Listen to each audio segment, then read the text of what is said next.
नमस्कार, मेरा नाम चंद्र प्रकाश शर्मा है। अब तक मैं बीए फर्स्ट ईयर में सेकंड पेपर जो कि गद्य विधाओं पर आधारित है, जिसमें एक कहानी चयनिका की पुस्तक चलती है और दूसरी गद्य विधाओं की, इसका अध्ययन करवा रहा था। कहानी चयनिका में हम पूरी 10 कहानियाँ पढ़ चुके हैं।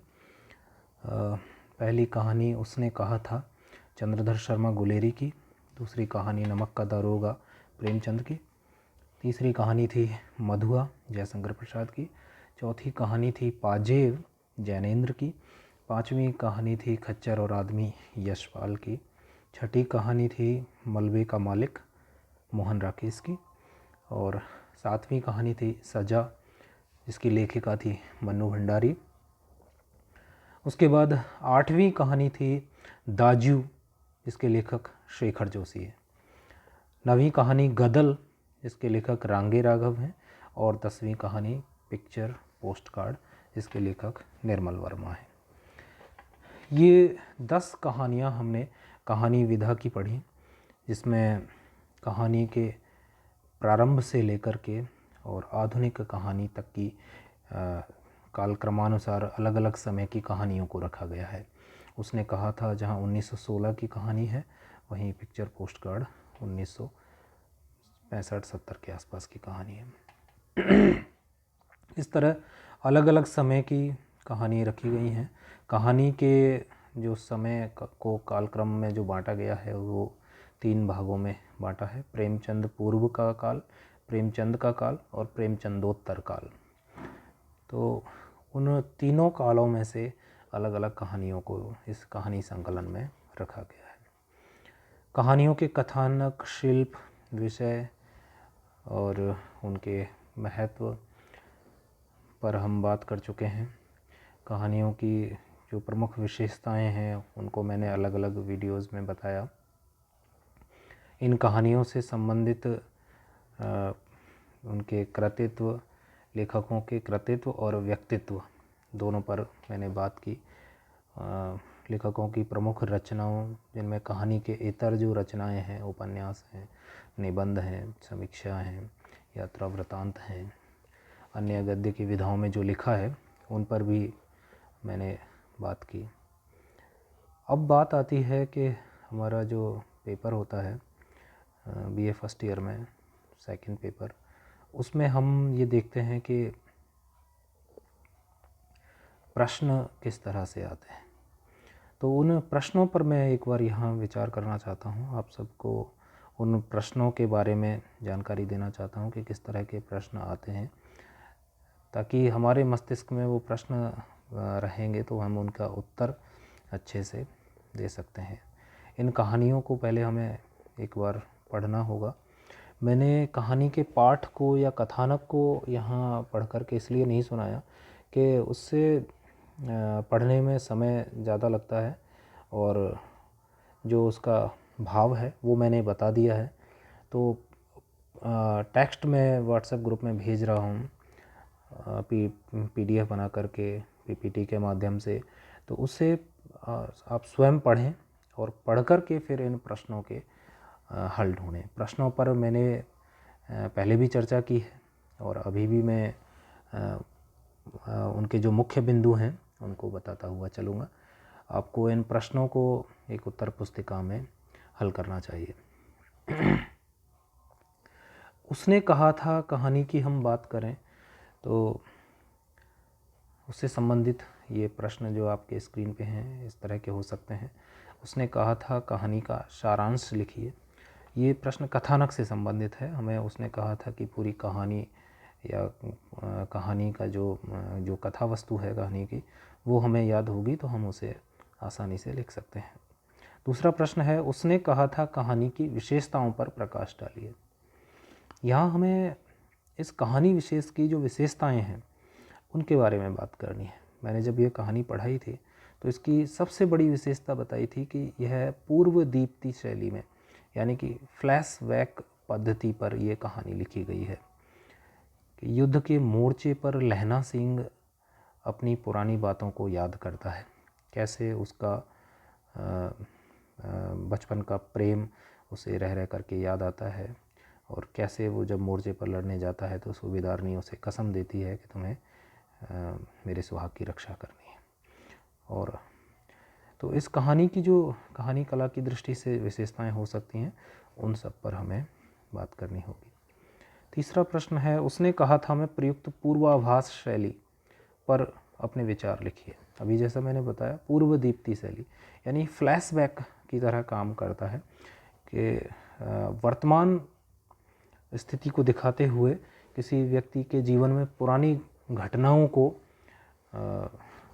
उस वर्तमान क्षण में याद करना या दिखाना फ्लैशबैक कहलाता है। तो इस तरह की ये कहानी है, ये हमें पूर्वाभास शैली के रूप में बताना है।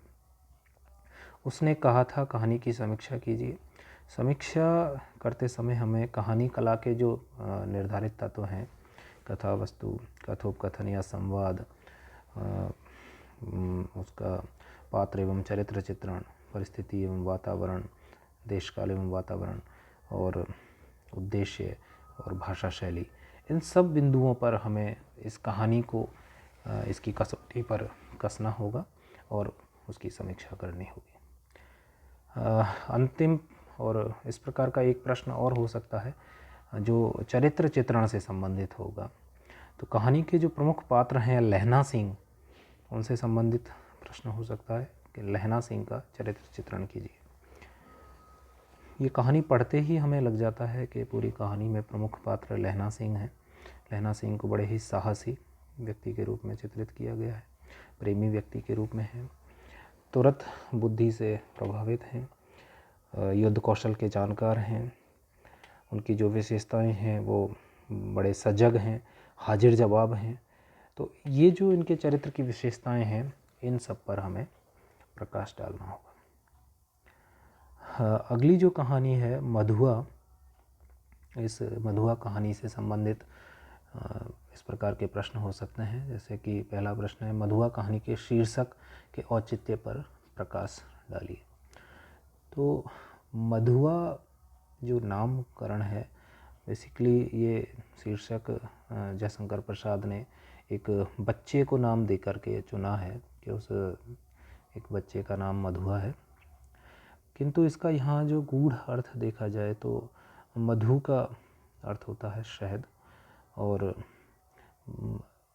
जो आ प्रत्यय लगा करके शब्द बना है मधुआ, मधु मतलब मीठा, मीठा बोलने वाला, या जो बड़े ही सरल और सहज हृदय हो, उसको मधुआ कहा जाता है।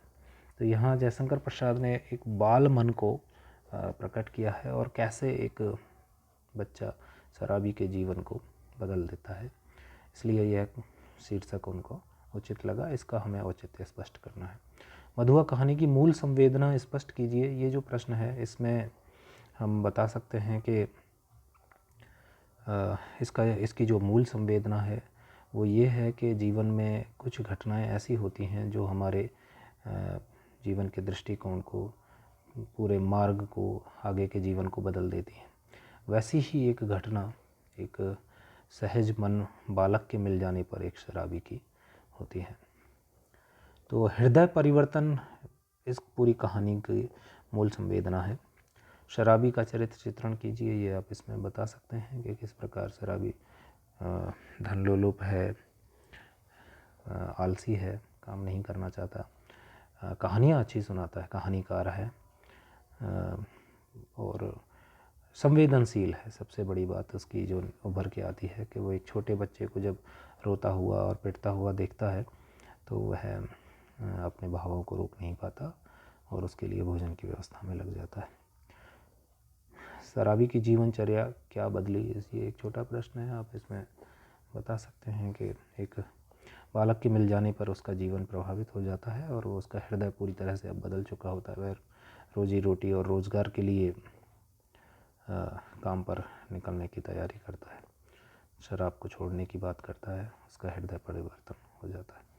मधुआ कहानी की समीक्षा कीजिए। कहानी की समीक्षा का जहाँ भी प्रश्न आएगा वहाँ हमें कहानी कला के जो प्रमुख तत्व हैं जो मैंने अभी बताए आपको 6, कथानक या कथा वस्तु, पात्र या चरित्र चित्रण, संवाद या कथोपकथन, देशकाल या वातावरण, भाषा और शैली और उद्देश्य। ये जो 6 तत्व हैं, इन तत्वों के आधार पर हमें उस कहानी को रखना है और इनकी कसौटी पर कसते हुए उसकी समीक्षा करनी है। अगली जो कहानी है वो है जैनेंद्र की पाजेब। इससे संबंधित प्रश्न हो सकते हैं कि पाजेब कहानी का मूल भाव स्पष्ट कीजिए। तो मूल भाव बाल मनोविज्ञान पर आधारित ये कहानी है। जैसा कि मैंने जब इस कहानी के बारे में पढ़ाया है, आप उस वीडियो पर अगर जाएंगे तो आपको लगेगा कि कहानी के जो मूल भाव हैं वो मैंने अच्छे से स्पष्ट कर दिए हैं। कथानक को पढ़ना, पूरी कहानी को पढ़ना, वो विद्यार्थी पर मैंने छोड़ दिया है। एक बार कहानी को आप जैसे ही पढ़ेंगे और मेरे वीडियो को देखेंगे तो उसके बाद बिल्कुल स्पष्ट हो जाएगा कि हमें कहानी से संबंधित जो गहन चीज़ है, जो उसका सार है या जो उसका मंतव्य है या जो उसका भाव है कहानी का, वो समझ में आ जाएगा। पाजेब कहानी बाल मनोविज्ञान पर आधारित एक मार्मिक रचना है, सिद्ध कीजिए। बिल्कुल ये कहानी बाल मनोविज्ञान पर आधारित है। कैसे बाल मन बड़ों की बातों में आकर के कुछ चीज़ों को छुपाता है, कुछ को बताता है, कुछ को सहज लेता है, कुछ बातों पर गुस्सा करता है। उन सब चीज़ों पर ये पूरा इस कहानी का ताना बाना बना गया है।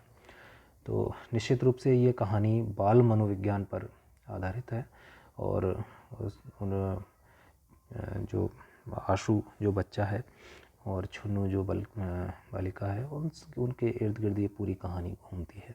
किस प्रकार वो हट करते हैं, किस प्रकार बड़ों के कहने पर बातों को में हाँ मिला देते हैं और सही बात को नहीं मान पाते।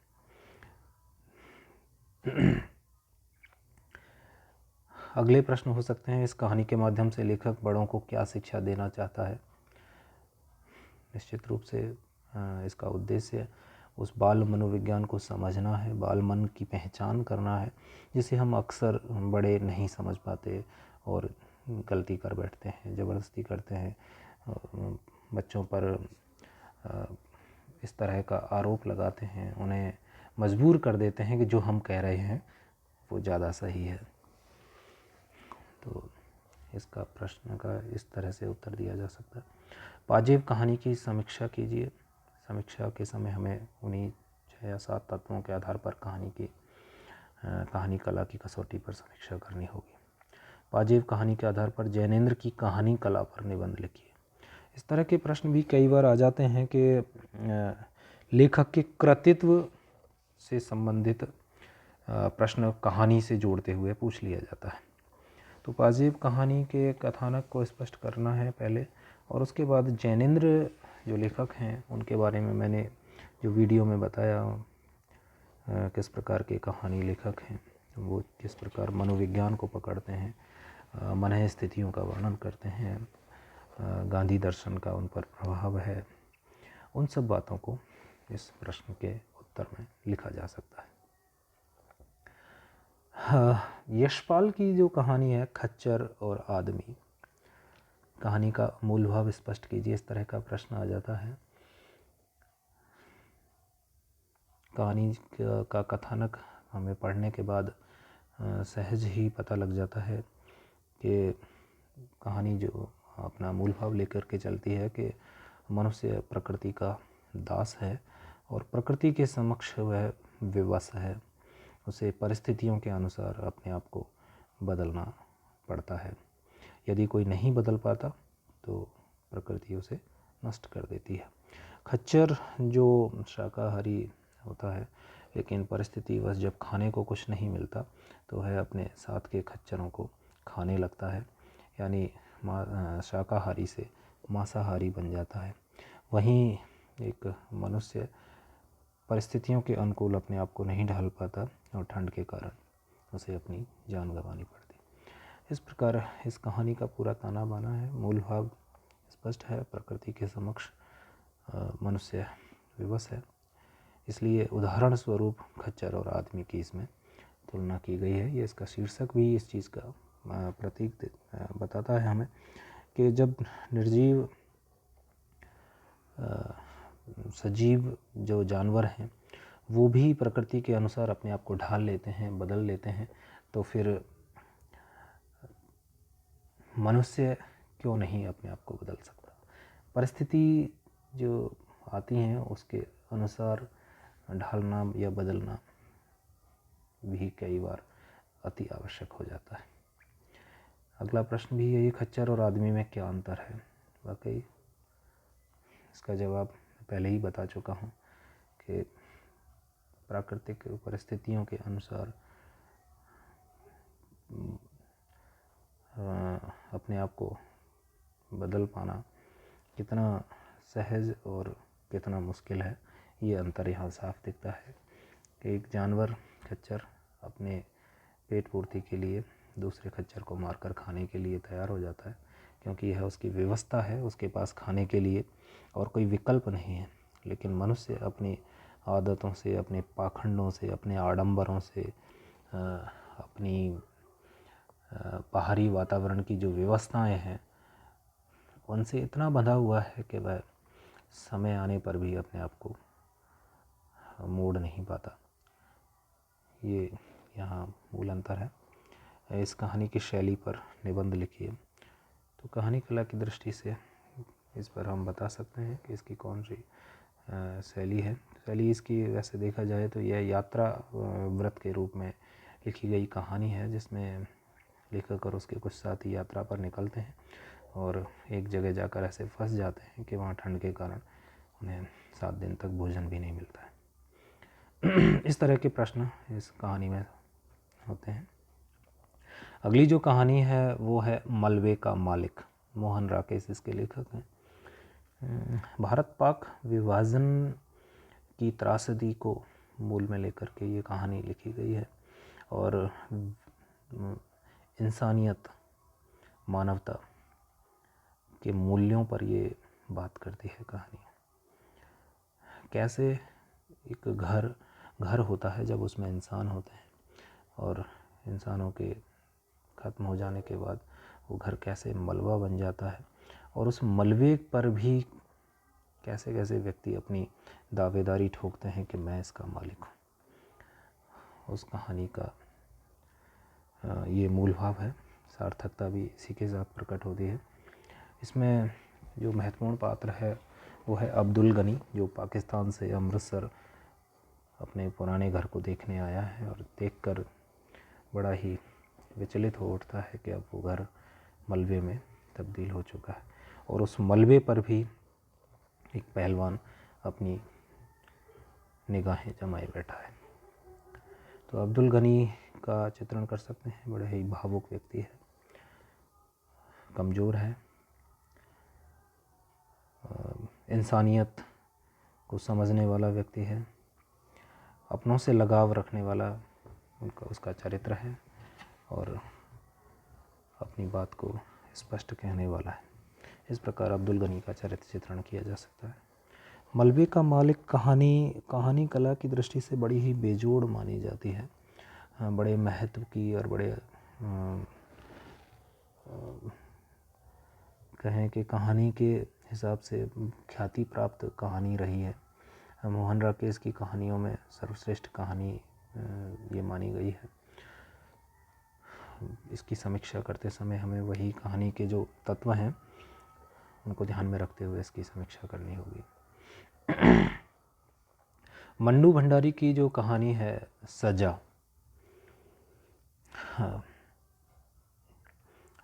इस कहानी को जब मैंने वीडियो में बताया था आपको, तो इसका मूल भाव मैंने अच्छे से स्पष्ट किया है कि ये कहानी न्याय व्यवस्था पर प्रहार करती है कि देर से मिला हुआ न्याय भी सही मायनों में न्याय नहीं होता, क्योंकि उसकी जो यातना होती है, उसकी जो पीड़ा होती है, वो जब तक व्यक्ति झेल चुका होता है, एक निरपराध व्यक्ति को भी उस पीड़ा से, उस त्रासदी से गुजरना पड़ता है। न केवल वह निरपराध व्यक्ति बल्कि उसका परिवार, उसके अपने लोग भी उस त्रासदी को, उस पीड़ा को झेलते हैं। और भले ही वह न्यायालय द्वारा लंबे समय बाद निरपराध घोषित कर दिया जाए, पर इस अवधि में वो सज़ा भोग चुका होता है। ये इस कहानी का मूल भाव है। मन्नू भंडारी ने इस कहानी के माध्यम से उस न्याय व्यवस्था पर प्रहार करने की कोशिश की है, जहाँ एक निरपराध व्यक्ति को भी दोषी के समान सज़ा काटनी पड़ जाती है, जिसका प्रभाव उसके परिवार पर भी पड़ता है। अगला प्रश्न भी इसी से जुड़ा हुआ है, जैसा कि मैंने अभी उत्तर दिया। सज़ा कहानी किस प्रकार हमारी न्याय व्यवस्था पर टिप्पणी करती है? निश्चित रूप से यह न्याय व्यवस्था पर टिप्पणी करती है, बताती है हमें कि देर से न्याय मिलने पर उसकी जो टीस है, उसकी जो पीड़ा है, कैसे परिवार सहन करता है, कैसे उसके बच्चे सहन करते हैं, और उन बच्चों को क्या क्या परेशानियां, क्या क्या उसके नुकसान उठाने पड़ते हैं, वो सब इस कहानी के माध्यम से बताया गया है। दो और भी प्रश्न हैं। सज़ा कहानी में सज़ा किसे मिलती है? और अगला, सज़ा कहानी की तात्विक समीक्षा कीजिए। तो निश्चित रूप से सज़ा कहानी में सज़ा एक निरपराध व्यक्ति को मिलती है, जो पूरे समय अपने आप को दोष मुक्त सिद्ध करने के प्रयासों में लगा रहता है, और उसका परिवार भी पूरी तरह से उसके साथ इस पूरी प्रक्रिया से जुड़ा रहता है, और अंततः वह निरपराध घोषित भी होता है, किंतु सही मायनों में वह सज़ा पा चुका होता है। सज़ा कहानी की तात्विक समीक्षा कीजिए। इस प्रश्न का लगभग सभी कहानियों में यही स्थिति रहेगी कि जहाँ तात्विक समीक्षा या समीक्षा की बात आएगी, वहाँ हमें कहानी के जो तत्व हैं उनकी हिसाब से हमें इनकी समीक्षा करनी होगी। अगले वीडियो में मैं कहानी कला के जो कहानी जो शैली प्रधान होती हैं, या कहानी का जो मूल तत्व होते हैं, उन पर मैं एक वीडियो आपके सामने लेकर आऊँगा, जिसमें हम बात करेंगे कि कहानी के जो 6 प्रमुख तत्व हैं वो कैसे कैसे कहानी में घटित होते हैं, और कहानी बनाने में उनकी क्या भूमिका होती है। और समीक्षा करते समय हमें उन 6 तत्वों को किस तरह जानना चाहिए, और प्रश्न आने पर उन्हें किस तरह से हम समझा सकते हैं।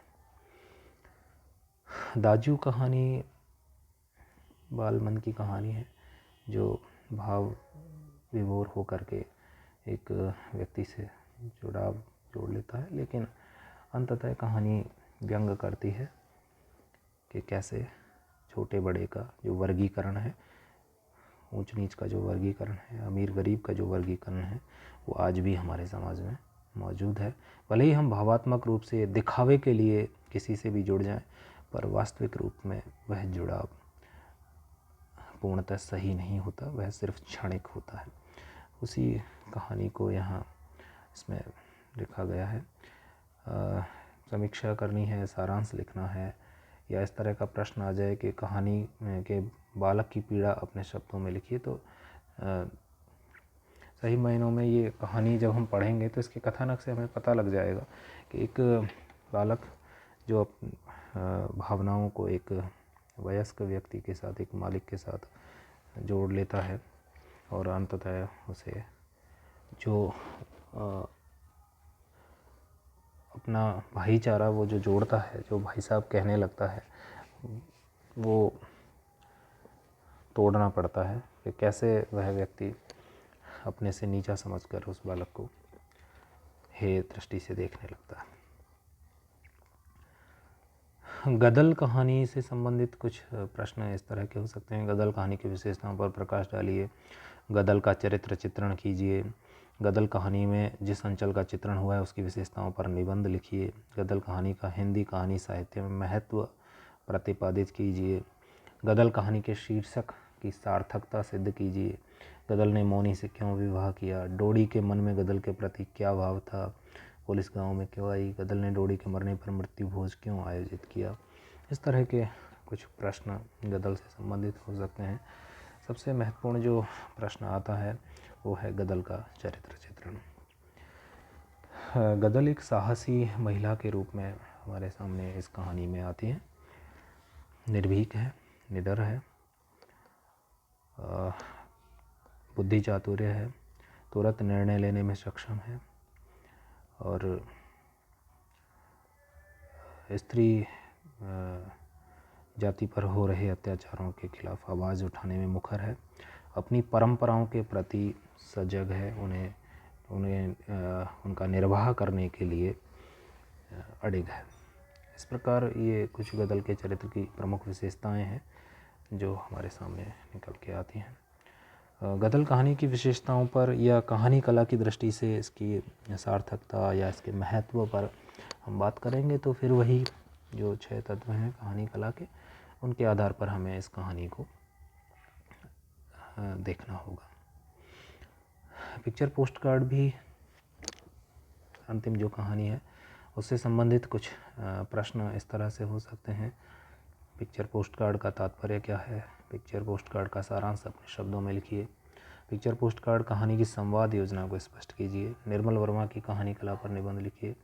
पिक्चर पोस्ट कार्ड कहानी की समीक्षा कीजिए। पिक्चर पोस्ट कार्ड जैसे मैंने बताया कि ये क्षणिक आवेशों पर लिखी गई युवाओं के निर्णय न ले पाने की स्थिति का वर्णन करने वाली कहानी है। आधुनिक युग के वार्तालाप हैं, आधुनिक वस्तुओं के चीज़ों के संदर्भ इसमें हमें देखने को मिलते हैं। तो निश्चित रूप से संवाद योजना इसकी नए ज़माने या युवा पीढ़ी के हिसाब से है, जो चीज़ें तो बहुत कुछ चाहती है लेकिन निर्णय किसी पर भी नहीं ले पाती है। इस प्रकार हमें इसकी संवाद योजना लिखनी है। समीक्षात्मक जो प्रश्न हैं उन सभी में ये ध्यान रखना है कि कहानी कला के जो तत्व हैं उनके आधार पर हमें समीक्षा करनी है। प्रश्नों में मैंने बहुत सारा विवरण दिया है, वीडियोस मैंने अपने डाले हैं। एक बार आप कथानक जो मैं PDF के रूप में डाल रहा हूँ 10 कहानियों के, उन सबको आप पढ़ें और पढ़ने के बाद इन प्रश्नों पर विचार करें। इसके पश्चात भी अगर कहीं कोई संदेह, शंका या सवाल आपके पास हो तो बेझिझक मेरे जो व्हाट्सएप नंबर है उन पर आप संपर्क साध सकते हैं, प्रश्न लिखित में भेज सकते हैं। धन्यवाद।